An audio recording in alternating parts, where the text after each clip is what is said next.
ਸਤਿ ਸ਼੍ਰੀ ਅਕਾਲ। ਤੁਸੀਂ ਜੁੜੇ ਹੋਏ ਹੋ ਪੰਜਾਬੀ ਰੇਡੀਓ ਐਸਏ ਦੇ ਨਾਲ ਤੇ ਮੈਂ ਹਾਂ ਪ੍ਰਵੀਨ ਸ਼ਰਮਾ ਲੈ ਕੇ ਹਾਜ਼ਰ ਹਾਂ ਪ੍ਰੋਗਰਾਮ ਖਬਰ ਤੇ ਨਜ਼ਰ। ਖਬਰ ਤੇ ਨਜ਼ਰ ਪ੍ਰੋਗਰਾਮ ਦੇ ਵਿੱਚ ਕੀ ਅਹਿਮ ਤੇ ਕਈ ਖਾਸ ਖਬਰਾਂ ਨੂੰ ਲੈ ਕੇ ਚਰਚਾ ਕਰਨ ਦੇ ਲਈ ਖਬਰ ਤੇ ਨਜ਼ਰ ਪ੍ਰੋਗਰਾਮ ਦੇ ਵਿੱਚ ਗੱਲਬਾਤ ਕਰਾਂਗੇ ਕੁਝ ਅਹਿਮ ਖਬਰਾਂ ਦੇ ਬਾਰੇ, ਕੁਝ ਖਾਸ ਖਬਰਾਂ ਦੇ ਬਾਰੇ। ਉਸ ਤੋਂ ਪਹਿਲਾਂ ਧੰਨਵਾਦ ਕਰਦੇ ਚੱਲੀਏ ਸਪਾਂਸਰਸ ਦਾ ਜਿਹੜੇ ਜ਼ਰੀਆ ਬਣਦੇ ਨੇ ਇਹਨਾਂ ਪ੍ਰੋਗਰਾਮਾਂ ਨੂੰ ਤੁਹਾਡੇ ਤੱਕ ਪਹੁੰਚਾਉਣ ਦੇ ਲਈ। ਖਾਲਸਾ ਇੰਸ਼ੋਰੈਂਸ ਏਜੰਸੀ ਵਾਲੇ ਜਿਨ੍ਹਾਂ ਤੋਂ ਤੁਸੀਂ ਹਰ ਤਰੀਕੇ ਦੀ ਇੰਸ਼ੋਰੈਂਸ ਲੈ ਸਕਦੇ ਹੋ। ਇੰਸ਼ੋਰੈਂਸ ਬਾਰੇ ਪਤਾ ਕਰਨ ਦੇ ਲਈ ਇਹਨਾਂ ਦਾ ਨੰਬਰ ਹੈ 408-272-2500। ਇਹ 1992 ਤੋਂ ਲਗਾਤਾਰ ਇੰਸ਼ੋਰੈਂਸ ਬਿਜ਼ਨਸ ਦੇ ਵਿੱਚ ਸ਼ਾਨਦਾਰ ਸੇਵਾਵਾਂ ਦੇ ਰਹੇ ਨੇ ਤੇ ਅਮਰੀਕਾ ਭਰ ਦੇ ਵਿੱਚ ਇੰਸ਼ੋਰੈਂਸ ਕਰਦੇ ਨੇ। ਓਬਾਮਾ ਕੇਅਰ, ਮੈਡੀਕੇਅਰ ਜਾਂ ਫਿਰ ਕਵਰਡ ਕੈਲੀਫੋਰਨੀਆ ਬਾਬਤ ਪਾਲਿਸੀ ਕਰਵਾਉਣ ਦੇ ਲਈ, ਸਲਾਹ ਲੈਣ ਦੇ ਲਈ ਅੱਜ ਹੀ ਕਾਲ ਕਰੋ 408-272-2500 ਤੇ। ਟਰਕੀਅਨ ਇਮੀਗ੍ਰੇਸ਼ਨ ਲਾ ਫਰਮ ਵਾਲੇ ਜੇ ਟਰਕੀਅਨ ਅਟਾਰਨੀ ਟਰਕੀਆਂ ਦੇ ਨਾਲ ਤੁਸੀਂ ਯੂਐਸ ਇਮੀਗ੍ਰੇਸ਼ਨ ਬਾਬਤ ਕੋਈ ਵੀ ਸਲਾਹ ਕਰਨੀ ਹੈ ਤਾਂ ਇਹਨਾਂ ਦਾ ਨੰਬਰ ਹੈ 4159090503। ਗੁਰਦੀਪ ਸਿੰਘ ਬਿਰਦੀ ਕਲੋਵਿਸ, ਮਨਦੀਪ ਸਿੰਘ, ਸੰਦੀਪ ਕੌਰ ਸੈਨ ਹੋਜ਼ੇ, ਅਮਰੀਕ ਸਿੰਘ ਅਟਵਾਲ, ਜਰਨੈਲ ਸਿੰਘ ਯੂਬਾ ਸਿਟੀ, ਗੁਰਨਾਮ ਸਿੰਘ ਐਂਟੀਲੋਪ ਤੇ ਜਰਨੈਲ ਸਿੰਘ ਸਿਆਟਲ ਤੋਂ। ਇਹਨਾਂ ਸਾਰੇ ਹੀ ਸਪਾਂਸਰਸ ਦਾ ਬਹੁਤ-ਬਹੁਤ ਧੰਨਵਾਦ। ਤੇ ਜੇਕਰ ਤੁਸੀਂ ਵੀ ਪੰਜਾਬੀ ਰੇਡੀਓ ਐਸਏ ਦੇ ਇਹਨਾਂ ਪ੍ਰੋਗਰਾਮਾਂ ਨੂੰ ਸਪਾਂਸਰ ਕਰਨਾ ਚਾਹੁੰਦੇ ਹੋ ਤਾਂ ਸਟੂਡੀਓ ਦਾ ਨੰਬਰ ਹੈ 408-272-5200। ਅੱਜ ਦਾ ਇਹ ਖਬਰ ਤੇ ਨਜ਼ਰ ਪ੍ਰੋਗਰਾਮ ਸਾਲ 2025 ਦੀ 15 ਜੂਨ ਦਾ ਪ੍ਰੋਗਰਾਮ ਹੈ ਤੇ ਦਿਨ ਅੱਜ ਐਤਵਾਰ ਹੈ। ਖਬਰਾਂ ਦੀ ਸ਼ੁਰੂਆਤ ਕਰੀਏ ਇਸ ਟਾਈਮ ਦੀਆਂ ਵੱਡੀਆਂ ਕੌਮਾਂਤਰੀ ਖਬਰਾਂ ਤੋਂ ਤੇ ਉਸ ਤੋਂ ਬਾਅਦ ਰੁਖ ਕਰਾਂਗੇ ਪੰਜਾਬ ਦੇ ਨਾਲ ਜੁੜੀਆਂ ਅਹਿਮ ਖਬਰਾਂ ਦਾ। ਅਮਰੀਕੀ ਰਾਸ਼ਟਰਪਤੀ ਡੋਨਾਲਡ ਟਰੰਪ ਨੇ ਦਾਅਵਾ ਕੀਤਾ ਕਿ ਉਹ ਈਰਾਨ ਅਤੇ ਇਜ਼ਰਾਈਲ ਦੇ ਵਿਚਾਲੇ ਠੀਕ ਉਸੇ ਤਰ੍ਹਾਂ ਸਮਝੌਤਾ ਕਰਵਾ ਸਕਦੇ ਨੇ ਜਿਵੇਂ ਉਹਨਾਂ ਨੇ ਹੋਰ ਕੱਟੜ ਦੁਸ਼ਮਣਾਂ ਦੇ ਵਿਚਾਲੇ ਕਰਵਾਇਆ ਸੀ। ਟਰੰਪ ਨੇ ਇੱਕ ਵਾਰ ਫਿਰ ਆਪਣਾ ਵਾਅਦਾ ਦੁਹਰਾਇਆ ਤੇ ਦਾਅਵਾ ਵੀ ਦੁਹਰਾਇਆ ਕਿ ਪਿਛਲੇ ਮਹੀਨੇ ਉਹਨਾਂ ਭਾਰਤ ਅਤੇ ਪਾਕਿਸਤਾਨ ਦੇ ਵਿਚਾਲੇ ਸੰਘਰਸ਼ ਵਪਾਰ ਦੀ ਵਰਤੋਂ ਕਰਕੇ ਰੁਕਾਇਆ ਸੀ। ਟਰੁਥ ਸੋਸ਼ਲ ਤੇ ਇੱਕ ਪੋਸਟ ਦੇ ਵਿੱਚ ਰਾਸ਼ਟਰਪਤੀ ਟਰੰਪ ਨੇ ਦਾਅਵਾ ਕੀਤਾ ਕਿ ਇਜ਼ਰਾਈਲ ਅਤੇ ਈਰਾਨ ਦੇ ਮੁੱਦੇ ਤੇ ਹੁਣ ਕਈ ਫੋਨ ਕਾਲਾਂ ਕੀਤੀਆਂ ਜਾ ਰਹੀਆਂ ਨੇ ਅਤੇ ਮੀਟਿੰਗਾਂ ਵੀ ਹੋ ਰਹੀਆਂ ਨੇ। ਉਹਨਾਂ ਨੇ ਵੀ ਕਿਹਾ ਕਿ ਈਰਾਨ ਅਤੇ ਇਜ਼ਰਾਈਲ ਨੂੰ ਸਮਝੌਤਾ ਕਰਨਾ ਚਾਹੀਦਾ ਹੈ ਅਤੇ ਉਹ ਕਰਨਗੇ ਵੀ, ਠੀਕ ਉਸੇ ਤਰ੍ਹਾਂ ਜਿਵੇਂ ਮੈਂ ਪਹਿਲਾਂ ਸਮਝੌਤਾ ਭਾਰਤ ਅਤੇ ਪਾਕਿਸਤਾਨ ਦੇ ਵਿਚਾਲੇ ਕਰਵਾਇਆ ਸੀ। ਉਸ ਸਮੇਂ ਮੈਂ ਅਮਰੀਕਾ ਦੇ ਨਾਲ ਵਪਾਰ ਦੀ ਵਰਤੋਂ ਕਰਕੇ ਗੱਲਬਾਤ ਦੇ ਵਿੱਚ ਸਮਝਦਾਰੀ, ਏਕਤਾ ਤੇ ਤਵਾਜ਼ਨ ਲਿਆਂਦਾ ਸੀ। ਦੋਵੇਂ ਹੀ ਬਿਹਤਰੀਨ ਆਗੂਆਂ ਨੇ ਜਲਦੀ ਫੈਸਲਾ ਲਿਆ ਅਤੇ ਸਭ ਕੁਝ ਰੋਕ ਦਿੱਤਾ। ਇੱਥੇ ਇਹ ਵੀ BBC ਦੀ ਇੱਕ ਰਿਪੋਰਟ ਦੇ ਮੁਤਾਬਕ ਇਹ ਵੀ ਖਬਰ ਆ ਰਹੀ ਹੈ ਕਿ ਟਰੰਪ ਨੇ ਜਿਹੜਾ ਇਹਨਾਂ ਨੇ ਈਰਾਨ ਦੇ ਇੱਕ ਟੌਪ ਦੇ ਲੀਡਰ ਨੂੰ ਕਤਲ ਕਰਨ ਦਾ ਜਿਹੜਾ ਕੋਈ ਮਤਾ ਸੀਗਾ ਉਸ ਮਾਮਲੇ ਦੇ ਵਿੱਚ ਆਪਣੀ ਜਿਹੜੀ ਸਹਿਮਤੀ ਹੈ ਉਹ ਵਾਪਸ ਲੈ ਲਈ ਹੈ। ਤਾਜ਼ਾ ਖਬਰਾਂ ਦੇ ਮੁਤਾਬਕ ਇਜ਼ਰਾਈਲ ਨੇ ਈਰਾਨ ਤੇ ਹਮਲੇ ਤੇਜ਼ ਕਰ ਦਿੱਤੇ ਨੇ। ਇਜ਼ਰਾਈਲ ਨੇ ਈਰਾਨ ਦੀ ਊਰਜਾ ਇੰਡਸਟਰੀ ਅਤੇ ਰੱਖਿਆ ਮੰਤਰਾਲੇ ਦੇ ਹੈੱਡਕੁਆਟਰ ਨੂੰ ਨਿਸ਼ਾਨਾ ਬਣਾਇਆ, ਜਦਕਿ ਤਹਿਰਾਨ ਨੇ ਘਾਤਕ ਹਮਲਿਆਂ ਦਾ ਇੱਕ ਨਵਾਂ ਦੌਰ ਸ਼ੁਰੂ ਕੀਤਾ। ਇੱਕ ਮਨੁੱਖੀ ਅਧਿਕਾਰ ਜਥੇਬੰਦੀ ਦੇ ਮੁਤਾਬਕ ਇਜ਼ਰਾਈਲ ਦੇ ਵੱਲੋਂ ਈਰਾਨ ਦੇ ਵਿੱਚ ਕੀਤੇ ਗਏ ਹਮਲਿਆਂ ਦੇ ਵਿੱਚ ਘੱਟੋ ਘੱਟ 406 ਵਿਅਕਤੀਆਂ ਦੀ ਮੌਤ ਹੋ ਗਈ ਹੈ, ਜਦਕਿ 654 ਹੋਰ ਜ਼ਖਮੀ ਨੇ। ਉਧਰ ਇਜ਼ਰਾਈਲ ਦੇ ਐਮਰਜੈਂਸੀ ਅਧਿਕਾਰੀਆਂ ਨੇ ਕਿਹਾ ਕਿ ਤਹਿਰਾਨ ਵੱਲੋਂ ਕੀਤੇ ਗਏ ਹਮਲਿਆਂ ਦੇ ਨਾਲ ਦੇਸ਼ ਭਰ ਦੇ ਵਿੱਚ 14 ਮੌਤਾਂ ਹੋਈਆਂ ਨੇ, ਜਿਨ੍ਹਾਂ ਦੇ ਵਿੱਚ ਗੈਲਲੀ ਇਲਾਕਿਆਂ ਦੇ ਵਿੱਚ ਇੱਕ ਅਪਾਰਟਮੈਂਟ ਦੇ ਵਿੱਚ ਹੋਈਆਂ 4 ਮੌਤਾਂ ਵੀ ਸ਼ਾਮਲ ਨੇ। ਇਹਨਾਂ ਹਮਲਿਆਂ ਤੋਂ ਮਗਰੋਂ ਇਜ਼ਰਾਈਲ ਦੇ ਪ੍ਰਧਾਨ ਮੰਤਰੀ ਬੈਂਜਾਮਿਨ ਨੇਤਨਯਾਹੂ ਨੇ ਚੇਤਾਵਨੀ ਦਿੱਤੀ ਹੈ ਕਿ ਇਜ਼ਰਾਈਲ ਦੇ ਵਿੱਚ ਨਾਗਰਿਕਾਂ ਨੂੰ ਨਿਸ਼ਾਨਾ ਬਣਾਉਣ ਦੇ ਲਈ ਈਰਾਨ ਨੂੰ ਬਹੁਤ ਭਾਰੀ ਕੀਮਤ ਚੁਕਾਉਣੀ ਪਵੇਗੀ। ਦੂਜੇ ਪਾਸੇ ਈਰਾਨ ਦੇ ਵਿਦੇਸ਼ ਮੰਤਰੀ ਅਬਾਸ ਅਰਾਗਜ਼ੀ ਨੇ ਕਿਹਾ ਕਿ ਜੇ ਉਹਨਾਂ ਦੇ ਦੇਸ਼ ਤੇ ਇਜ਼ਰਾਈਲੀ ਹਮਲੇ ਬੰਦ ਹੋ ਜਾਣ ਤਾਂ ਸਾਡੀ ਜਵਾਬੀ ਕਾਰਵਾਈ ਵੀ ਰੁਕ ਜਾਵੇਗੀ। ਉਧਰ ਇਜ਼ਰਾਈਲ ਨੇ ਤਹਿਰਾਨ ਦੇ ਵਿੱਚ ਰੱਖਿਆ ਮੰਤਰਾਲੇ ਦੇ ਹੈੱਡਕੁਆਟਰ ਦੇ ਨਾਲ-ਨਾਲ ਉਹਨਾਂ ਟਿਕਾਣਿਆਂ ਨੂੰ ਵੀ ਨਿਸ਼ਾਨਾ ਬਣਾਇਆ ਜੋ ਈਰਾਨ ਦੇ ਪਰਮਾਣੂ ਪ੍ਰੋਗਰਾਮ ਦੇ ਨਾਲ ਜੁੜੇ ਨੇ। ਈਰਾਨ ਦੇ ਨੀਮ ਫੌਜੀ ਰੈਵੋਲੂਸ਼ਨਰੀ ਗਾਰਡ ਨੇ ਇਹ ਦਾਅਵਾ ਕੀਤਾ ਹੈ ਕਿ ਈਰਾਨੀ ਮਿਜ਼ਾਈਲਾਂ ਨੇ ਇਜ਼ਰਾਈਲੀ ਲੜਾਕੂ ਜਹਾਜ਼ਾਂ ਦੇ ਲਈ ਇੰਧਨ ਪ੍ਰੋਡਕਸ਼ਨ ਫੈਸਿਲਿਟੀ ਨੂੰ ਨਿਸ਼ਾਨਾ ਬਣਾਇਆ।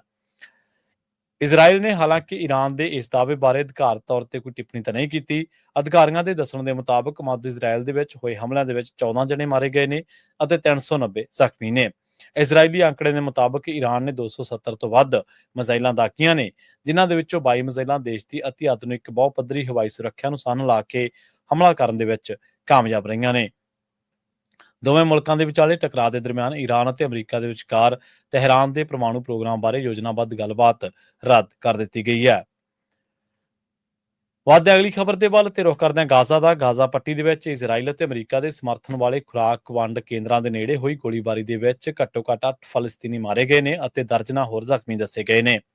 ਫਲਸਤੀਨ ਦੇ ਸਿਹਤ ਅਧਿਕਾਰੀਆਂ ਨੇ ਇਹ ਜਾਣਕਾਰੀ ਦਿੱਤੀ ਹੈ। ਪ੍ਰਤੱਖਦਰਸ਼ੀਆਂ ਨੇ ਇਜ਼ਰਾਈਲੀ ਫੌਜ ਨੂੰ ਦੋਸ਼ੀ ਕਰਾਰ ਦਿੱਤਾ, ਜਿਸ ਨੇ ਅਜੇ ਤੱਕ ਇਸ ਬਾਰੇ ਕੋਈ ਟਿੱਪਣੀ ਨਹੀਂ ਕੀਤੀ ਹੈ। ਹਮਾਸ ਦੇ 7 ਅਕਤੂਬਰ ਦੇ ਹਮਲੇ ਨੂੰ 20 ਮਹੀਨਿਆਂ ਤੋਂ ਵੱਧ ਦਾ ਸਮਾਂ ਹੋਣ ਤੋਂ ਬਾਅਦ ਵੀ ਗਾਜ਼ਾ ਦੇ ਵਿੱਚ ਜੰਗ ਲਗਾਤਾਰ ਜਾਰੀ ਹੈ। ਉਧਰ ਹਮਲੇ ਨੇ ਘਟਨਾਵਾਂ ਦੀ ਇੱਕ ਲੜੀ ਸ਼ੁਰੂ ਕਰ ਦਿੱਤੀ ਹੈ, ਜਿਸ ਕਰਕੇ ਅੱਜ ਇਜ਼ਰਾਈਲ ਨੇ ਈਰਾਨ ਤੇ ਅਚਾਨਕ ਹਮਲਾ ਕਰਨ ਦੀਆਂ ਖਬਰਾਂ ਵੀ ਆਈਆਂ ਸਨ। ਪ੍ਰਤੱਖਦਰਸ਼ੀਆਂ ਨੇ ਕਿਹਾ ਕਿ ਇਜ਼ਰਾਈਲੀ ਫੌਜ ਨੇ ਰਫਾਹ ਦੇ ਵਿੱਚ 2 ਸਹਾਇਤਾ ਕੇਂਦਰਾਂ ਵੱਲ ਜਾ ਰਹੇ ਫਲਸਤੀਨੀਆਂ ਦੀ ਭੀੜ ਤੇ ਗੋਲੀਬਾਰੀ ਕੀਤੀ ਹੈ। ਮਾਹਰਾਂ ਅਤੇ ਸਹਾਇਤਾ ਕਾਰਕੁਨਾਂ ਦਾ ਕਹਿਣਾ ਹੈ ਕਿ ਇਜ਼ਰਾਈਲ ਦੀ ਨਾਕਾਬੰਦੀ ਅਤੇ ਫੌਜੀ ਮੁਹਿੰਮ ਨੇ ਵਿਆਪਕ ਪੱਧਰ ਤੇ ਭੁੱਖ ਦਾ ਸੰਕਟ ਪੈਦਾ ਕੀਤਾ ਅਤੇ ਸੋਕੇ ਦਾ ਖਤਰਾ ਵੱਧ ਗਿਆ। ਰਾਹਤ ਸਮੱਗਰੀ ਵੰਡ ਕੇਂਦਰਾਂ ਦੇ ਪਿਛਲੇ ਮਹੀਨੇ ਖੁੱਲਣ ਤੋਂ ਬਾਅਦ ਹੀ ਇਹਨਾਂ ਕੇਂਦਰਾਂ ਦੇ ਆਸ-ਪਾਸ ਲਗਭਗ ਹਰ ਰੋਜ਼ ਇਜ਼ਰਾਈਲ ਵੱਲੋਂ ਗੋਲੀਬਾਰੀ ਕੀਤੀ ਜਾ ਰਹੀ ਹੈ। ਪ੍ਰਤੱਖਦਰਸ਼ੀਆਂ ਦਾ ਕਹਿਣਾ ਹੈ ਕਿ ਇਜ਼ਰਾਈਲੀ ਫੌਜ ਨੇ ਭੀੜ ਤੇ ਵਾਰ-ਵਾਰ ਗੋਲੀਬਾਰੀ ਕੀਤੀ ਹੈ ਅਤੇ ਸਿਹਤ ਅਧਿਕਾਰੀਆਂ ਦਾ ਕਹਿਣਾ ਹੈ ਕਿ ਇਸ ਦੇ ਵਿੱਚ ਕਈ ਲੋਕ ਮਾਰੇ ਗਏ ਨੇ। ਇਜ਼ਰਾਈਲੀ ਫੌਜ ਨੇ ਇਹ ਦਾਅਵਾ ਕੀਤਾ ਸੀਗਾ ਕਿ ਉਸ ਨੇ ਆਪਣੇ ਬਲਾਂ ਦੇ ਨੇੜੇ ਆਉਣ ਵਾਲੇ ਸ਼ੱਕੀਆਂ ਤੇ ਚੇਤਾਵਨੀ ਵਜੋਂ ਗੋਲੀਆਂ ਚਲਾਈਆਂ ਸਨ। ਰੁਖ ਕਰਦੇ ਹਾਂ ਪੰਜਾਬ ਦੇ ਨਾਲ ਜੁੜੀਆਂ ਅਹਿਮ ਖਬਰਾਂ ਦਾ ਤੇ ਗੱਲ ਕਰਾਂਗੇ ਪੰਜਾਬ ਦੇ ਵਿੱਚ ਚੌਲ ਭੰਡਾਰ ਜਿਹੜੇ ਖਾਲੀ ਕਰਨ ਭਾਰਤੀ ਖੁਰਾਕ ਨਿਗਮ ਇਸ ਵੇਲੇ ਲੱਗਿਆ ਹੋਇਆ ਹੈ। ਭਾਰਤੀ ਖੁਰਾਕ ਨਿਗਮ ਹੁਣ ਪੰਜਾਬ ਦੇ ਵਿੱਚੋਂ ਚੌਲ ਭੰਡਾਰ ਖਾਲੀ ਕਰਨ ਲੱਗਿਆ ਹੋਇਆ ਹੈ। ਬੇਸ਼ੱਕ ਕਣਕ ਦੀ ਖਰੀਦ ਸੀਜ਼ਨ ਖਤਮ ਹੋ ਚੁੱਕਿਆ ਹੈ ਅਤੇ ਝੋਨੇ ਦੀ ਲਵਾਈ ਸ਼ੁਰੂ ਹੋ ਚੁੱਕੀ ਹੈ, ਪਰ ਨਿਗਮ ਨਵੀਆਂ ਚੁਣੌਤੀਆਂ ਦੇ ਨਾਲ ਨਜਿੱਠਣ ਦੇ ਲਈ ਹੱਥ ਪੈਰ ਮਾਰਨ ਲੱਗਿਆ ਹੈ। ਲੰਘੇ ਕਣਕ ਦੇ ਸੀਜ਼ਨ ਦੇ ਵਿੱਚ ਭਾਰਤੀ ਖੁਰਾਕ ਨਿਗਮ ਨੇ ਫਸਲ ਦੀ ਕਾਫੀ ਮੂਵਮੈਂਟ ਖਰੀਦ ਕੇਂਦਰਾਂ ਦੇ ਵਿੱਚੋਂ ਸਿੱਧੀ ਕੀਤੀ ਸੀ। ਪੰਜਾਬ ਸਰਕਾਰ ਵੀ ਅਨਾਜ ਭੰਡਾਰਨ ਦੇ ਲਈ ਹੁਣ ਨਵੇਂ ਪ੍ਰਬੰਧ ਕਰ ਰਹੀ ਹੈ ਅਤੇ ਗੋਦਾਮ ਉਸਾਰੇ ਜਾ ਰਹੇ ਨੇ। ਵੇਰਵਿਆਂ ਦੇ ਮੁਤਾਬਕ ਭਾਰਤੀ ਖੁਰਾਕ ਨਿਗਮ ਦਾ ਟੀਚਾ ਹੈ ਕਿ ਜੁਲਾਈ ਦੇ ਅਖੀਰ ਤੱਕ ਪਿਛਲੇ ਸਾਲ ਦੇ ਚੌਲਾਂ ਦੀ ਮੁਕੰਮਲ ਡਿਲੀਵਰੀ ਹਾਸਲ ਕਰ ਲਈ ਜਾਵੇ। ਇਸ ਵੇਲੇ ਤੱਕ ਪਿਛਲੇ ਸਾਲ ਦਾ ਚੌਲ ਛੜਾਈ ਮਗਰੋਂ 82% ਦੇ ਕਰੀਬ ਨਿਗਮ ਨੇ ਹਾਸਲ ਕਰ ਲਿਆ। ਕਰੀਬ 96 ਲੱਖ ਮੀਟ੍ਰਿਕ ਟਨ ਚੌਲ ਦੀ ਪ੍ਰਾਪਤੀ ਹੋ ਗਈ ਹੈ। ਮੌਜੂਦਾ ਫਸਲ ਦੀ ਛੜਾਈ ਦਾ ਕੰਮ ਨਵੰਬਰ ਤੋਂ ਸ਼ੁਰੂ ਹੋਣਾ ਤੇ ਨਵੇਂ ਸੀਜ਼ਨ ਦੇ ਵਿੱਚ 120 ਲੱਖ ਮੀਟ੍ਰਿਕ ਟਨ ਚੌਲ ਦਾ ਟੀਚਾ ਮਿਥਿਆ ਗਿਆ। ਪਤਾ ਲੱਗਿਆ ਕਿ ਪੰਜਾਬ ਦੇ ਵਿੱਚੋਂ ਮਈ ਦੇ ਵਿੱਚ ਕਰੀਬ 10 ਲੱਖ ਮੀਟ੍ਰਿਕ ਟਨ ਚੌਲਾਂ ਦੀ ਮੂਵਮੈਂਟ ਹੋ ਚੁੱਕੀ ਹੈ ਤੇ ਜੂਨ ਦੇ ਵਿੱਚ 14 ਲੱਖ ਮੀਟ੍ਰਿਕ ਟਨ ਚੌਲ ਪੰਜਾਬ ਦੇ ਵਿੱਚੋਂ ਬਾਹਰ ਭੇਜੇ ਜਾਣੇ ਨੇ। ਯੋਜਨਾਬੰਦੀ ਦੇ ਮੁਤਾਬਕ ਭਾਰਤੀ ਖੁਰਾਕ ਨਿਗਮ ਵੱਲੋਂ ਅਗਸਤ ਤੋਂ ਦਸੰਬਰ ਮਹੀਨੇ ਤੱਕ ਕਰੀਬ 8 ਮਹੀਨਿਆਂ ਤੋਂ 10 ਲੱਖ ਮੀਟ੍ਰਿਕ ਟਨ ਚੌਲਾਂ ਦੀ ਮੂਵਮੈਂਟ ਕੀਤੀ ਜਾਣੀ ਹੈ। ਪੰਜਾਬ ਦੇ ਵਿੱਚ ਚੌਲਾਂ ਦੀ ਮੂਵਮੈਂਟ ਇਸ ਲਈ ਵੀ ਵਧਾਈ ਜਾ ਰਹੀ ਹੈ ਤਾਂ ਜੋ ਨਵੀਂ ਫਸਲ ਦੇ ਆਉਣ ਤੱਕ ਅਨਾਜ ਭੰਡਾਰਨ ਦੇ ਵਿੱਚ ਕੋਈ ਮੁਸ਼ਕਲ ਨਾ ਰਹੇ। ਕਣਕ ਦੇ ਸੀਜ਼ਨ ਦੇ ਵਿੱਚ ਅਨਾਜ ਭੰਡਾਰਨ ਦਾ ਮਸਲਾ ਸਾਹਮਣੇ ਆਇਆ ਸੀ, ਪਰ ਮੌਕੇ ਤੇ ਸਰਕਾਰ ਨੇ ਇਸ ਮੁਸ਼ਕਲ ਦੇ ਨਾਲ ਨਜਿੱਠ ਲਿਆ ਸੀ। ਵਧਦੇ ਹਾਂ ਅਗਲੀ ਖਬਰ ਦੇ ਵੱਲ, ਗੱਲ ਕਰਦੇ ਹਾਂ ਅਕਾਲੀ ਦਲ ਦੇ ਬਾਰੇ। ਪੰਜਾਬ ਦੀਆਂ ਵਿਧਾਨ ਸਭਾ ਚੋਣਾਂ 2027 ਨੂੰ ਹਾਲੇ ਪੌਣੇ 2 ਸਾਲਾਂ ਦਾ ਸਮਾਂ ਬਾਕੀ ਹੈ, ਪਰ ਪੰਜਾਬ ਦੀਆਂ ਸਾਰੀਆਂ ਸਿਆਸੀ ਪਾਰਟੀਆਂ ਨੇ ਹੁਣੇ ਤੋਂ ਇਹਨਾਂ ਚੋਣਾਂ ਦੀਆਂ ਤਿਆਰੀਆਂ ਵਿੱਢ ਦਿੱਤੀਆਂ ਨੇ। ਇਸੇ ਦੌਰਾਨ ਪੰਜਾਬ ਦੀ ਸਿਆਸਤ ਤੇ ਲੰਮਾ ਸਮਾਂ ਰਾਜ ਕਰਨ ਵਾਲੀ ਸ਼੍ਰੋਮਣੀ ਅਕਾਲੀ ਦਲ ਨੇ ਪਾਰਟੀ ਤੋਂ ਨਾਰਾਜ਼ ਹੋਏ ਆਗੂਆਂ ਨੂੰ ਮਨਾਉਣਾ ਸ਼ੁਰੂ ਕਰ ਦਿੱਤਾ ਹੈ। ਇਸੇ ਦੇ ਚੱਲਦਿਆਂ ਪਾਰਟੀ ਦੇ ਨਾਲ ਪਿਛਲੇ ਲੰਬੇ ਸਮੇਂ ਤੋਂ ਜੁੜੇ ਸੋਹਣ ਸਿੰਘ ਠੰਡਲ, ਅਨਿਲ ਜੋਸ਼ੀ ਅਤੇ ਦੋਵਾਂ ਤੋਂ ਬਾਅਦ ਲੰਘੇ ਦਿਨੀ ਸਾਬਕਾ ਕੈਬਨਿਟ ਮੰਤਰੀ ਸਿਕੰਦਰ ਸਿੰਘ ਮਲੂਕਾ ਨੇ ਵੀ ਪਾਰਟੀ ਦੇ ਵਿੱਚ ਵਾਪਸੀ ਕਰ ਲਈ ਹੈ। ਇਸ ਤੋਂ ਸਪਸ਼ਟ ਹੈ ਕਿ ਅਕਾਲੀ ਦਲ ਵੱਲੋਂ ਪੁਰਾਣੇ ਆਗੂਆਂ ਨੂੰ ਮਨਾਉਣ ਦੀਆਂ ਕੋਸ਼ਿਸ਼ਾਂ ਲਗਾਤਾਰ ਕੀਤੀਆਂ ਜਾ ਰਹੀਆਂ ਨੇ। ਅਕਾਲੀ ਦਲ ਵੱਲੋਂ ਪਾਰਟੀ ਦੀ ਮਜ਼ਬੂਤੀ ਦੇ ਲਈ ਵੱਖ-ਵੱਖ ਰਣਨੀਤੀਆਂ ਤੇ ਇਸ ਵੇਲੇ ਕੰਮ ਕੀਤਾ ਜਾ ਰਿਹਾ ਹੈ। ਸਿਆਸੀ ਮਾਹਰਾਂ ਦੇ ਮੁਤਾਬਕ ਇਸ ਤੋਂ ਇਲਾਵਾ ਅਕਾਲੀ ਦਲ ਵੱਲੋਂ ਵਾਰ-ਵਾਰ ਲੋਕਾਂ ਨੂੰ ਵੀ ਪੰਜਾਬ ਦੀ ਖੁਸ਼ਹਾਲੀ ਦੇ ਲਈ ਖੇਤਰੀ ਪਾਰਟੀ ਦੇ ਜਿਉਂਦਾ ਹੋਣ ਦਾ ਦਾਅਵਾ ਕੀਤਾ ਜਾ ਰਿਹਾ ਹੈ। ਅਕਾਲੀ ਦਲ ਦੇ ਪ੍ਰਧਾਨ ਸੁਖਬੀਰ ਸਿੰਘ ਬਾਦਲ ਪਾਰਟੀ ਨੂੰ ਮੁੜ ਤੋਂ ਪੈਰਾਂ ਸਿਰ ਕਰਨ ਦੇ ਲਈ ਨਿੱਜੀ ਤੌਰ ਤੇ ਪਾਰਟੀ ਤੋਂ ਨਾਰਾਜ਼ ਹੋਏ ਵਰਕਰਾਂ ਨੂੰ ਮਨਾਉਣ ਦੀ ਕੋਸ਼ਿਸ਼ ਕਰ ਰਹੇ ਨੇ। ਅਕਾਲੀ ਦਲ ਵੱਲੋਂ ਪੁਰਾਣਿਆਂ ਦੇ ਨਾਲ-ਨਾਲ ਨਵੇਂ ਵਰਕਰਾਂ ਦੀ ਭਾਲ ਵੀ ਕੀਤੀ ਜਾ ਰਹੀ ਹੈ। ਪਿਛਲੇ ਦਿਨੀ ਆਮ ਆਦਮੀ ਪਾਰਟੀ ਦੀ ਮਹਿਲਾ ਵਿੰਗ ਦੀ ਸੂਬਾ ਪ੍ਰਧਾਨ ਪ੍ਰੀਤੀ ਮਲਹੋਤਰਾ ਨੇ ਵੀ ਆਪਣੇ ਸਾਥੀਆਂ ਸਣੇ ਅਕਾਲੀ ਦਲ ਦਾ ਪੱਲਾ ਫੜ ਲਿਆ ਸੀ, ਜਿਸ ਨੂੰ ਸੁਖਬੀਰ ਬਾਦਲ ਨੇ ਖੁਦ ਪਾਰਟੀ ਦੇ ਵਿੱਚ ਸ਼ਾਮਲ ਕਰਵਾਇਆ ਸੀ। ਗੱਲ ਕਰੀਏ ਲੁਧਿਆਣਾ ਦੇ ਵਿੱਚ ਹੋਣ ਜਾ ਰਹੀ ਜ਼ਿਮਨੀ ਚੋਣ ਦੇ ਬਾਰੇ। ਲੁਧਿਆਣਾ ਪੱਛਮੀ ਦੇ ਵਿੱਚ ਆਮ ਆਦਮੀ ਪਾਰਟੀ ਦੇ ਵਿਧਾਇਕ ਗੁਰਪ੍ਰੀਤ ਗੋਗੀ ਦੇ ਦੇਹਾਂਤ ਤੋਂ ਬਾਅਦ ਖਾਲੀ ਹੋਈ ਸੀਟ ਦੇ ਲਈ ਹੋ ਰਹੀ ਜ਼ਿਮਨੀ ਚੋਣ ਦੇ ਵਿੱਚ ਭਾਵੇਂ ਸਾਰੀਆਂ ਸਿਆਸੀ ਪਾਰਟੀਆਂ ਵੱਲੋਂ ਜ਼ੋਰ ਅਜ਼ਮਾਇਸ਼ ਕੀਤੀ ਜਾ ਰਹੀ ਹੈ, ਪਰ ਸੱਤਾਧਾਰੀ ਪਾਰਟੀ ਆਪ ਦੇ ਲਈ ਇਹ ਇੱਕ ਵੱਡੀ ਚੁਣੌਤੀ ਬਣੀ ਹੋਈ ਹੈ। ਪਿਛਲੇ 2 ਹਫ਼ਤਿਆਂ ਤੋਂ ਮੁਲਾਜ਼ਮਾਂ ਅਧਿਆਪਕਾਂ ਵੱਲੋਂ ਲੁਧਿਆਣਾ ਨੂੰ ਧਰਨਿਆਂ ਦਾ ਗੜ੍ਹ ਬਣਾ ਦਿੱਤਾ ਗਿਆ। ਸਰਕਾਰ ਦੀਆਂ ਸਿੱਖਿਆ ਸੰਬੰਧੀ ਨੀਤੀਆਂ ਤੇ ਮੁਲਾਜ਼ਮਾਂ ਦੇ ਨਾਲ ਕੀਤੇ ਗਏ ਵਾਅਦਿਆਂ ਨੂੰ ਅਮਲ ਦੇ ਵਿੱਚ ਨਾ ਲਿਆਉਣ ਦੇ ਖੁਲਾਸੇ ਲਗਾਤਾਰ ਕੀਤੇ ਜਾ ਰਹੇ ਨੇ।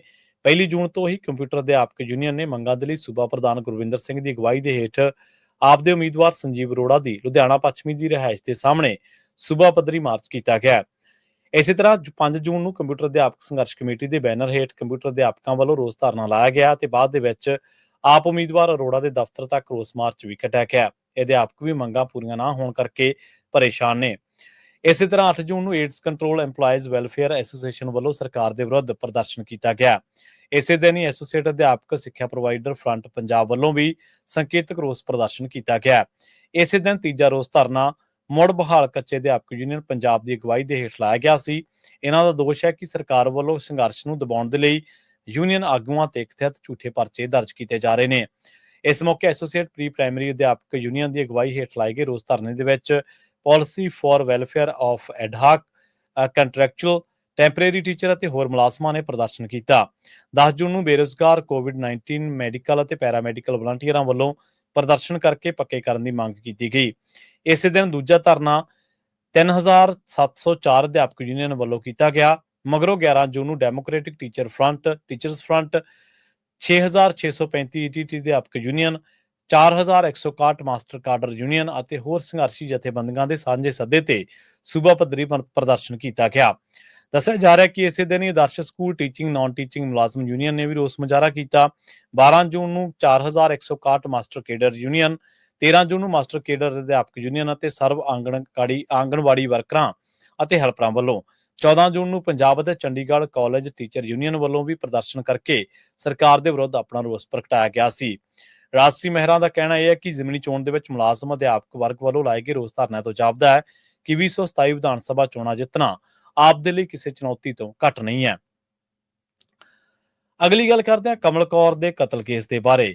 ਕਮਲ ਕੌਰ ਕਤਲ ਕੇਸ ਦੇ ਵਿੱਚ ਨਾਮਜ਼ਦ ਅੰਮ੍ਰਿਤਪਾਲ ਸਿੰਘ ਮਹਿਰੋਂ ਭਾਰਤ ਛੱਡ ਕੇ ਸੰਯੁਕਤ ਅਰਬ ਅਮੀਰਾਤ UAE ਚਲਾ ਗਿਆ। ਇਸ ਮਾਮਲੇ ਦੇ ਵਿੱਚ ਅੰਮ੍ਰਿਤਪਾਲ ਸਿੰਘ ਮਹਿਰੋਂ ਸਮੇਤ 3 ਮੁਲਜ਼ਮ ਪਹਿਲਾਂ ਹੀ ਨਾਮਜ਼ਦ ਨੇ। ਹੁਣ ਪੜਤਾਲ ਤੋਂ ਬਾਅਦ ਪੁਲਿਸ ਨੇ 2 ਹੋਰ ਵਿਅਕਤੀਆਂ ਨੂੰ ਮਾਮਲੇ ਦੇ ਵਿੱਚ ਨਾਮਜ਼ਦ ਕੀਤਾ ਹੈ। SSP ਬਠਿੰਡਾ ਅਮਨੀਤ ਕੌਂਡਲ ਨੇ ਪ੍ਰੈਸ ਕਾਨਫਰੰਸ ਦੇ ਵਿੱਚ ਦੱਸਿਆ ਕਿ ਕਤਲ ਕੇਸ ਦੇ ਵਿੱਚ ਗ੍ਰਿਫਤਾਰ ਕੀਤੇ ਗਏ ਅੰਮ੍ਰਿਤਪਾਲ ਸਿੰਘ ਮਹਿਰੋਂ ਦੇ ਸਾਥੀ ਨਿਮਰਤਜੀਤ ਸਿੰਘ ਅਤੇ ਜਸਪ੍ਰੀਤ ਸਿੰਘ ਨੇ ਪੁਲਿਸ ਤਫਤੀਸ਼ ਦੇ ਦੌਰਾਨ ਕਈ ਅਹਿਮ ਖੁਲਾਸੇ ਕੀਤੇ ਨੇ। ਉਹਨਾਂ ਦੱਸਿਆ ਕਿ ਕੰਚਨ ਤਿਵਾੜੀ ਉਰਫ ਕਮਲ ਕੌਰ ਨੂੰ ਕਤਲ ਕਰਨ ਤੋਂ ਪਹਿਲਾਂ ਮੁਲਜ਼ਮ 3 ਮਹੀਨਿਆਂ ਤੱਕ ਲੁਧਿਆਣਾ ਦੇ ਵਿੱਚ ਰੇਕੀ ਕਰਦੇ ਰਹੇ। ਅੰਮ੍ਰਿਤਪਾਲ ਸਿੰਘ ਮਹਿਰੋਂ 8 ਜੂਨ ਨੂੰ ਕੰਚਨ ਦੇ ਘਰ ਗਿਆ ਅਤੇ ਉਸ ਦੇ ਨਾਲ ਕਾਰਾਂ ਦੀ ਪ੍ਰਮੋਸ਼ਨ ਦੇ ਲਈ ਬਠਿੰਡਾ ਜਾਣ ਤੇ ਕੰਚਨ ਦੀ ਕਾਰ ਦੀ ਮੁਰੰਮਤ ਕਰਵਾ ਕੇ ਦੇਣ ਦੇ ਬਾਬਤ ਗੱਲ ਕੀਤੀ। ਕੰਚਨ ਇਸ ਗੱਲਬਾਤ ਤੋਂ ਬਾਅਦ ਬਠਿੰਡਾ ਜਾਣ ਦੇ ਲਈ ਰਾਜ਼ੀ ਹੋ ਗਈ। 9 ਜੂਨ ਨੂੰ ਅੰਮ੍ਰਿਤਪਾਲ ਸਿੰਘ ਮਹਿਰੋਂ, ਜਸਪ੍ਰੀਤ ਸਿੰਘ ਅਤੇ ਨਿਮਰਨਜੀਤ ਸਿੰਘ ਤਿੰਨੇ ਜਣੇ ਮੋਗਾ ਤੋਂ ਲੁਧਿਆਣਾ ਗਏ ਤੇ WhatsApp ਤੇ ਸੰਪਰਕ ਕਰਕੇ ਕੰਚਨ ਨੂੰ ਅਪੋਲੋ ਹਸਪਤਾਲ ਦੇ ਕੋਲ ਬੁਲਾ ਲਿਆ। ਬਠਿੰਡਾ ਪਹੁੰਚ ਕੇ ਕੰਚਨ ਦੀ ਗੱਡੀ ਨੂੰ ਮੁਰੰਮਤ ਦੇ ਲਈ ਗੈਰਾਜ ਦੇ ਵਿੱਚ ਲਾ ਦਿੱਤਾ ਗਿਆ। ਕਰੀਬ ਅੱਧੀ ਰਾਤ ਨੂੰ 12:30 ਵਜੇ ਕੰਚਨ ਦੀ ਗੱਡੀ ਦੀ ਮੁਰੰਮਤ ਮੁਕੰਮਲ ਹੋ ਗਈ। ਇੱਥੋਂ ਕੰਚਨ ਵਾਲੀ ਗੱਡੀ ਅੰਮ੍ਰਿਤਪਾਲ ਸਿੰਘ ਚਲਾਉਣ ਲੱਗਾ ਤੇ ਕੰਚਨ ਉਸ ਦੇ ਨਾਲ ਸੀ। ਨਿਮਰਤਜੀਤ ਸਿੰਘ ਅਤੇ ਜਸਪ੍ਰੀਤ ਸਿੰਘ ਸਕਾਰਪੀਓ ਗੱਡੀ ਦੇ ਵਿੱਚ ਸਨ। ਗੈਰਾਜ ਤੋਂ ਭੁੱਚੋਵਾਲ ਚਲੇ ਗਏ ਤੇ ਸਕਾਰਪੀਓ ਗੱਡੀ ਪੈਟਰੋਲ ਪੰਪ ਤੇ ਰੋਕ ਕੇ ਸਾਰੇ ਜਾਣੇ ਇੱਕੋ ਗੱਡੀ ਦੇ ਵਿੱਚ ਸਵਾਰ ਹੋ ਗਏ। ਇਸ ਦੌਰਾਨ ਅੰਮ੍ਰਿਤਪਾਲ ਸਿੰਘ ਨੇ ਕੰਚਨ ਤੋਂ ਉਸ ਦੇ ਆਈਫੋਨ ਅਤੇ ਟੱਚ ਸਕਰੀਨ ਫੋਨ ਖੋਲੇ ਅਤੇ ਪਾਸਵਰਡ ਪੁੱਛਣਾ ਸ਼ੁਰੂ ਕਰ ਦਿੱਤਾ। SSP ਦੇ ਮੁਤਾਬਕ ਥੋੜੀ ਦੇਰ ਮਗਰੋਂ ਜਸਪ੍ਰੀਤ ਸਿੰਘ ਅਤੇ ਨਿਮਰਤਜੀਤ ਸਿੰਘ ਨੇ ਕੰਚਨ ਦੇ ਗਲੇ ਦੇ ਵਿੱਚ ਕਮਰ ਕੱਸਾ ਪਾ ਕੇ ਖਿੱਚਿਆ। ਅੰਮ੍ਰਿਤਪਾਲ ਸਿੰਘ ਮਹਿਰੋਂ ਨੇ ਕੰਚਨ ਦਾ ਗਲਾ ਘੁੱਟ ਦਿੱਤਾ ਤੇ ਉਸ ਦੀ ਮੌਤ ਹੋ ਗਈ। ਇਸ ਤੋਂ ਬਾਅਦ ਉਕਤ ਪੈਟਰੋਲ ਪੰਪ ਤੇ ਉਹਨਾਂ ਨੂੰ ਰਣਜੀਤ ਸਿੰਘ ਵਾਸੀ ਪਿੰਡ ਸੋਹਲ, ਥਾਣਾ ਝਬਾਲ, ਜ਼ਿਲ੍ਹਾ ਤਰਨਤਾਰਨ ਅਤੇ ਇੱਕ ਹੋਰ ਅਣਪਛਾਤਾ ਵਿਅਕਤੀ ਮਿਲਿਆ। ਇੱਥੋਂ ਉਹ ਅੰਮ੍ਰਿਤਪਾਲ ਸਿੰਘ ਨੂੰ ਆਪਣੇ ਨਾਲ ਲੈ ਗਏ, ਜਦੋਂ ਕਿ ਨਿਮਰਤਜੀਤ ਸਿੰਘ ਅਤੇ ਜਸਪ੍ਰੀਤ ਸਿੰਘ ਵੱਲੋਂ ਕੰਚਨ ਦੀ ਗੱਡੀ ਆਦੇਸ਼ ਹਸਪਤਾਲ ਦੀ ਪਾਰਕਿੰਗ ਦੇ ਵਿੱਚ ਖੜੀ ਕੀਤੀ ਗਈ। SSP ਨੇ ਦੱਸਿਆ ਕਿ ਇਸ ਮਾਮਲੇ ਸੰਬੰਧੀ ਦਰਜ ਪਹਿਲੇ ਕੇਸ ਦੇ ਵਿੱਚ ਹੁਣ ਵਾਧਾ ਜੁਰਮ ਦਰਜ ਕਰਕੇ ਰਣਜੀਤ ਸਿੰਘ ਅਤੇ ਅਣਪਛਾਤੇ ਵਿਅਕਤੀਆਂ ਨੂੰ ਵੀ ਸ਼ਾਮਲ ਕੀਤਾ ਗਿਆ। ਉਹਨਾਂ ਦੱਸਿਆ ਕਿ ਮਿਲੀ ਜਾਣਕਾਰੀ ਦੇ ਮੁਤਾਬਕ ਅੰਮ੍ਰਿਤਪਾਲ ਸਿੰਘ ਵਾਰਦਾਤ ਕਰਨ ਤੋਂ ਬਾਅਦ ਬਠਿੰਡਾ ਤੋਂ ਸਿੱਧਾ ਅੰਮ੍ਰਿਤਸਰ ਗਿਆ ਅਤੇ ਸਵੇਰੇ 9:15 ਤੇ ਦੇਸ਼ ਛੱਡ ਕੇ UAE ਚਲਾ ਗਿਆ। ਉਹਨਾਂ ਦੱਸਿਆ ਕਿ ਸਬੰਧਤ ਏਜੰਸੀਆਂ ਦੇ ਰਾਹੀਂ ਉਸ ਨੂੰ ਵਾਪਸ ਭਾਰਤ ਰਿਪੋਰਟ ਕਰਨ ਬਾਰੇ ਪੁਲਿਸ ਨੇ ਕਾਰਵਾਈ ਸ਼ੁਰੂ ਕਰ ਦਿੱਤੀ ਹੈ। ਵਧਦੇ ਹਾਂ ਅਗਲੀ ਖਬਰ ਦੇ ਵੱਲ ਤੇ ਗੱਲ ਕਰਦੇ ਹਾਂ ਪੰਜਾਬ ਦੇ ਵਿੱਚ ਪੈ ਰਹੀ ਅੱਤ ਦੀ ਗਰਮੀ ਦੇ ਬਾਰੇ। ਪੰਜਾਬ ਦੇ ਵਿੱਚ ਪਿਛਲੇ ਕਈ ਦਿਨਾਂ ਤੋਂ ਪੈ ਰਹੀ ਅੱਤ ਦੀ ਗਰਮੀ ਮਗਰੋਂ ਲੰਘੀ ਰਾਤ ਸੂਬੇ ਦੇ ਵਿੱਚ ਕੁਝ ਥਾਈਂ ਪਏ ਮੀਂਹ ਨੇ ਲੋਕਾਂ ਨੂੰ ਗਰਮੀ ਤੋਂ ਮਾਮੂਲੀ ਰਾਹਤ ਦਿਵਾਈ ਹੈ। ਪੰਜਾਬ ਦੇ ਜ਼ਿਆਦਾਤਰ ਸ਼ਹਿਰਾਂ ਦੇ ਵਿੱਚ 24 ਘੰਟਿਆਂ ਦੇ ਦੌਰਾਨ ਤਾਪਮਾਨ 3 ਤੋਂ 4 ਡਿਗਰੀ ਤੱਕ ਗਿਰਾਵਟ ਦਰਜ ਕੀਤੀ ਗਈ ਹੈ, ਜਿਸ ਦੇ ਨਾਲ ਲੋਕਾਂ ਨੇ ਸੁੱਖ ਦਾ ਸਾਹ ਲਿਆ। ਪੰਜਾਬ ਦੇ ਜ਼ਿਆਦਾਤਰ ਸ਼ਹਿਰਾਂ ਦਾ ਤਾਪਮਾਨ 40 ਡਿਗਰੀ ਦੇ ਕਰੀਬ ਦਰਜ ਕੀਤਾ ਗਿਆ। ਸੂਬੇ ਦੇ ਵਿੱਚ ਬਠਿੰਡਾ ਏਅਰਪੋਰਟ ਇਲਾਕਾ ਸਭ ਤੋਂ ਗਰਮ ਰਿਹਾ, ਜਿੱਥੇ ਵੱਧ ਤੋਂ ਵੱਧ ਤਾਪਮਾਨ 42.2 ਡਿਗਰੀ ਰਿਹਾ। ਉਧਰ ਵਿਗਿਆਨੀਆਂ ਨੇ ਪੰਜਾਬ ਦੇ ਵਿੱਚ ਅਗਲੇ 2-3 ਸਾਲ ਮੌਸਮ ਦਾ ਮਿਜਾਜ਼ ਇਸੇ ਤਰ੍ਹਾਂ ਰਹਿਣ ਦੀ ਪੇਸ਼ੀਨਗੋਈ ਕੀਤੀ ਹੈ। ਇਸੇ ਦੌਰਾਨ 40 ਤੋਂ 50 ਕਿਲੋਮੀਟਰ ਪ੍ਰਤੀ ਘੰਟੇ ਦੀ ਰਫ਼ਤਾਰ ਦੇ ਨਾਲ ਹਵਾਵਾਂ ਚੱਲਣਗੀਆਂ ਅਤੇ ਕਿਤੇ-ਕਿਤੇ ਹਨੇਰੀ ਤੋਂ ਬਾਅਦ ਹਲਕਾ ਮੀਂਹ ਵੀ ਪੈ ਸਕਦਾ ਹੈ। ਪਰ ਪਤਾ ਲੱਗਿਆ ਕਿ ਪੰਜਾਬ ਦੇ ਪਟਿਆਲਾ, ਚੰਡੀਗੜ੍ਹ, ਫਿਰੋਜ਼ਪੁਰ ਅਤੇ ਅਬੋਹਰ ਅਤੇ ਹੋਰਨਾਂ ਇਲਾਕਿਆਂ ਦੇ ਵਿੱਚ ਕਿਤੇ-ਕਿਤੇ ਦੇਰ ਰਾਤ ਹਲਕਾ ਮੀਂਹ ਪਿਆ। ਮੀਂਹ ਦੇ ਨਾਲ ਹੀ ਚੱਲੀਆਂ ਤੇਜ਼ ਹਵਾਵਾਂ ਕਰਕੇ ਅੱਜ ਤਾਪਮਾਨ ਦੇ ਵਿੱਚ ਗਿਰਾਵਟ ਦਰਜ ਕੀਤੀ ਗਈ ਹੈ। ਰੁੱਖ ਕਰਦੇ ਹਾਂ ਉਹਨਾਂ ਪੰਜਾਬ ਦੇ ਨੌਜਵਾਨਾਂ ਦੇ ਬਾਰੇ ਜਿਨ੍ਹਾਂ ਦੀ ਮਿਹਨਤ ਤੇ ਹੌਸਲੇ ਨੇ ਰੰਗ ਲਿਆਂਦਾ ਅਤੇ ਇਹ ਧਰਤ ਪੰਜਾਬ ਦੇ ਜਾਏ ਇਸ ਵੇਲੇ ਦੇਸ਼ ਤੇ ਛਾਏ ਹੋਏ ਨੇ। SS ਨਗਰ ਮੋਹਾਲੀ ਦੇ ਵਿੱਚ Ranjit Singh armed forces preparatory institute sector 77 Mohali ਦੇ 6 ਕੈਡਟ ਥਲ ਅਤੇ ਹਵਾਈ ਫੌਜ ਦੇ ਵਿੱਚ ਕਮਿਸ਼ਨਡ ਅਫਸਰ ਚੁਣੇ ਗਏ ਨੇ। 3 ਕੈਡਟਾਂ ਮੋਹਾਲੀ ਦੇ ਗੌਰਵ ਸਿੰਘ, ਬਠਿੰਡਾ ਦੇ ਨਿਖਿਲ ਬਾਂਸਲ, ਹੁਸ਼ਿਆਰਪੁਰ ਦੇ ਸਮੇਂ ਸੈਣੀ ਨੂੰ ਇੰਡੀਅਨ ਮਿਲਟਰੀ ਅਕੈਡਮੀ ਦੇਹਰਾਦੂਨ ਦੇ ਵਿੱਚ 156ਵੇਂ ਰੈਗੂਲਰ ਕੋਰਸ ਦੇ ਹਿੱਸੇ ਵਜੋਂ ਫੌਜ ਦੇ ਵਿੱਚ ਕਮਿਸ਼ਨ ਮਿਲਿਆ। ਇਸ ਮੌਕੇ ਪਾਸਿੰਗ ਆਊਟ ਪਰੇਡ ਦਾ ਨਿਰੀਖਣ ਸ਼੍ਰੀਲੰਕਾ ਆਰਮੀ ਕਮਾਂਡਰ ਅਤੇ IMA ਦੇ pass out lieutenant general BKGM ਲਰੰਥਾ ਰੋਡਰਿਗੋ ਨੇ ਕੀਤਾ ਸੀ। 3 ਹੋਰ ਕੈਡਿਟਾਂ ਦੇ ਵਿੱਚ ਮੋਹਾਲੀ ਦੇ ਕਨਿਸ਼ਕ ਚੌਹਾਨ, ਬਠਿੰਡਾ ਦੇ ਯਸ਼ਪਾਲ ਨਿਲਵਾਲ ਅਤੇ ਰੂਪਨਗਰ ਦੇ ਅਭਿਨਵ ਮਿਸ਼ਰਾ ਨੂੰ ਹੈਦਰਾਬਾਦ ਦੇ ਡੁੰਡੀਗਲ ਸਥਿਤ 에ਅਰ ਫੋਰਸ ਅਕੈਡਮੀ ਦੇ ਵਿੱਚ 215ਵੇਂ ਕੋਰਸ ਦੀ ਕੰਬਾਈਨਡ ਪਾਸਿੰਗ ਆਊਟ ਪਰੇਡ ਦੇ ਦੌਰਾਨ ਹਵਾਈ ਸੈਨਾ ਦੇ ਵਿੱਚ ਕਮਿਸ਼ਨ ਮਿਲਿਆ। ਪੰਜਾਬ ਸਰਕਾਰ ਦੇ ਮੋਹਾਲੀ ਸਥਿਤ Mai Bhago ਆਰਮਰਡ forces preparatory institute ਦੀਆਂ 3 ਸਾਬਕਾ ਕੈਡਿਟਾਂ ਹਰਨੂਰ ਸਿੰਘ, ਕ੍ਰੀਤੀ ਐਸ ਬਿਸ਼ਟ ਅਤੇ ਅਲੀਸ਼ਾ ਨੂੰ air force academy Dundigal Hyderabad ਤੋਂ ਸਫਲਤਾਪੂਰਵਕ ਪਾਸ ਆਊਟ ਹੋਣ ਤੇ ਹਵਾਈ ਫੌਜ ਦੇ ਵਿੱਚ ਫਲਾਈਂਗ ਅਫਸਰ ਵਜੋਂ ਕਮਿਸ਼ਨ ਮਿਲਿਆ। ਉਹਨਾਂ ਨੂੰ ਪ੍ਰਭਾਵਸ਼ਾਲੀ ਪਾਸਿੰਗ ਆਊਟ ਪਰੇਡ ਦੇ ਵਿੱਚ ਕਮਿਸ਼ਨ ਦਿੱਤਾ ਗਿਆ, ਜਿਸ ਦਾ ਨਿਰੀਖਣ ਹਵਾਈ ਫੌਜ ਦੇ ਮੁਖੀ air chief marshal Amarpreet Singh ਨੇ ਕੀਤਾ ਸੀ। ਆਲਮੀ ਪੱਧਰ ਤੇ ਸਕੂਲ ਨਾ ਜਾਣ ਵਾਲੇ ਬੱਚਿਆਂ ਦੀ ਗਿਣਤੀ ਹੁਣ 27.2 ਕਰੋੜ ਹੋਣ ਦਾ ਅੰਦਾਜ਼ਾ ਹੈ, ਜੋ ਪਿਛਲੇ ਅੰਦਾਜ਼ੇ ਨਾਲੋਂ ਯਾਨੀ ਕਿ 2.1 ਕਰੋੜ ਦੇ ਨਾਲੋਂ ਵੱਧ ਹੈ। ਯੂਨੈਸਕੋ ਦੀ ਆਲਮੀ ਸਿੱਖਿਆ ਨਿਗਰਾਨੀ ਟੀਮ, ਜਿਹਨੂੰ GEM ਕਿਹਾ ਜਾ ਸਕਦਾ ਹੈ, ਉਸ ਨੇ ਇਹ ਜਾਣਕਾਰੀ ਸਾਂਝੀ ਕੀਤੀ ਹੈ। ਆਪਣੀ ਹਾਲੀਆ ਰਿਪੋਰਟ ਦੇ ਵਿੱਚ GEMA ਨੇ ਖਦਸ਼ਾ ਪ੍ਰਗਟਾਇਆ ਕਿ 2025 ਦੇ ਅੰਤ ਤੱਕ ਦੇਸ਼ ਆਪਣੇ ਕੌਮੀ ਟੀਚਿਆਂ ਤੋਂ ਪਛੜ ਸਕਦੇ ਨੇ। ਰਿਪੋਰਟ ਦੇ ਮੁਤਾਬਕ ਇਸ ਵਾਧੇ ਦੇ 2 ਕਾਰਨ ਨੇ। ਪਹਿਲਾ, ਨਵੇਂ ਦਾਖਲੇ ਤੇ ਹਾਜ਼ਰੀ ਦੇ ਅੰਕੜਿਆਂ ਦੇ ਵਿੱਚ ਗਿਰਾਵਟ। 2021 ਦੇ ਵਿੱਚ ਅਫਗਾਨਿਸਤਾਨ ਦੇ ਵਿੱਚ ਕੁੜੀਆਂ ਦੇ ਸੈਕੰਡਰੀ ਸਕੂਲ ਜਾਣ ਤੇ ਪਾਬੰਦੀ ਨੇ ਵੀ ਇਸ ਵਾਧੇ ਦੇ ਵਿੱਚ ਯੋਗਦਾਨ ਪਾਇਆ। ਇਸ ਦੇ ਵਿੱਚ ਕਿਹਾ ਗਿਆ ਕਿ ਸਕੂਲ ਨਾ ਜਾਣ ਵਾਲੇ ਬੱਚਿਆਂ ਦੀ ਗਿਣਤੀ ਦੇ ਵਿੱਚ ਵਾਧੇ ਦਾ ਦੂਜਾ ਕਾਰਨ ਸੰਯੁਕਤ ਰਾਸ਼ਟਰ ਦੇ ਅਪਡੇਟ ਕੀਤੇ ਆਬਾਦੀ ਦੇ ਅਨੁਮਾਨ ਦੇ ਵਿੱਚ ਵਾਧਾ, ਜਿਸ ਦੇ ਨਾਲ ਅਜਿਹੇ ਬੱਚਿਆਂ ਦੀ ਗਿਣਤੀ ਦੇ ਵਿੱਚ 1.3 ਕਰੋੜ ਦਾ ਵਾਧਾ ਦਰਜ ਕੀਤਾ ਗਿਆ। ਕੁੱਲ ਮਿਲਾ ਕੇ ਪ੍ਰਾਇਮਰੀ ਸਕੂਲ ਜਾਣ ਦੀ ਉਮਰ ਦੇ ਲਗਭਗ 11% ਬੱਚੇ, ਜਿਨ੍ਹਾਂ ਦੀ ਗਿਣਤੀ 7.8 ਕਰੋੜ ਬਣਦੀ ਹੈ। ਲੋਅਰ ਸੈਕੰਡਰੀ ਸਕੂਲ ਜਾਣ ਦੀ ਉਮਰ ਦੇ 15% ਬੱਚੇ, ਯਾਨੀ ਕਿ 6.4 ਕਰੋੜ ਅਤੇ ਹਾਇਰ ਸੈਕੰਡਰੀ ਸਕੂਲ ਜਾਣ ਦੀ ਉਮਰ ਵਰਗ ਦੇ 31% ਨੌਜਵਾਨ 13 ਕਰੋੜ ਇਸ ਵੇਲੇ ਸਕੂਲ ਨਹੀਂ ਜਾ ਰਹੇ। ਇਸ ਵੇਲੇ ਦੀ ਵੱਡੀ ਖਬਰ ਮਹਾਰਾਸ਼ਟਰ ਤੋਂ ਆ ਰਹੀ ਹੈ। ਮਹਾਰਾਸ਼ਟਰ ਦੇ ਪੁਣੇ ਜ਼ਿਲ੍ਹੇ ਦੀ ਮਾਵਲ ਤਹਿਸੀਲ ਦੇ ਵਿੱਚ ਇੰਦਿਆਨੀ ਰੀਵਰ ਤੇ ਬਣਿਆ ਲੋਹੇ ਦਾ ਇੱਕ ਪੁਲ ਬਾਅਦ ਦੁਪਹਿਰ ਢਹਿ ਗਿਆ ਤੇ ਇਸ ਦੇ ਵਿੱਚ 4 ਵਿਅਕਤੀਆਂ ਦੀ ਮੌਤ ਹੋ ਗਈ ਤੇ 18 ਜ਼ਖਮੀ ਦੱਸੇ ਗਏ ਨੇ। ਅਧਿਕਾਰੀਆਂ ਨੇ ਦੱਸਿਆ ਕਿ 2 ਜਣਿਆਂ ਨੂੰ ਬਚਾਉਣ ਦੇ ਬਾਵਜੂਦ ਇਲਾਜ ਦੇ ਦੌਰਾਨ ਉਹਨਾਂ ਦੀ ਮੌਤ ਹੋ ਗਈ। ਹੋਰਾਂ ਦੀਆਂ ਲਾਸ਼ਾਂ ਪੁਲਿਸ ਦੇ ਹਿੱਸੇ ਦੇ ਵਿੱਚ ਦਬ ਗਈਆਂ ਨੇ। ਤਲੇਗਾਂਵ ਦਬਾੜੇ ਪੁਲਿਸ ਥਾਣੇ ਦੇ ਇੰਸਪੈਕਟਰ ਨੇ ਦੱਸਿਆ ਕਿ ਪੁਲ ਦੇ ਢਹਿ ਚੁੱਕੇ ਹਿੱਸੇ ਦੇ ਹੇਠੋਂ 2 ਲਾਸ਼ਾਂ ਮਿਲੀਆਂ ਨੇ। ਸਾਨੂੰ ਸ਼ੱਕ ਹੈ ਕਿ ਇੱਕ ਜਣਾ ਹਾਲੇ ਵੀ ਉੱਥੇ ਫਸਿਆ ਹੋ ਸਕਦਾ ਹੈ।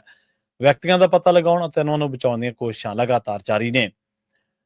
ਅਗਲੀ ਖਬਰ ਵੀ ਮੁੰਬਈ ਤੋਂ ਆ ਰਹੀ ਹੈ। ਬਾਂਦਰਾ ਕੁਰਲਾ ਕੰਪਲੈਕਸ BKC ਸਥਿਤ ਅਮਰੀਕੀ ਕੌਂਸਲੇਟ ਜਨਰਲ ਦਫ਼ਤਰ ਨੂੰ ਫੋਨ ਤੇ ਕੰਪਲੈਕਸ ਦੇ ਵਿੱਚ ਬੰਬ ਧਮਾਕਾ ਕਰਨ ਦੀ ਧਮਕੀ ਦਿੱਤੀ ਗਈ, ਪਰ ਤਲਾਸ਼ੀ ਤੋਂ ਬਾਅਦ ਉੱਥੇ ਕੁਝ ਵੀ ਸ਼ੱਕੀ ਨਹੀਂ ਮਿਲਿਆ।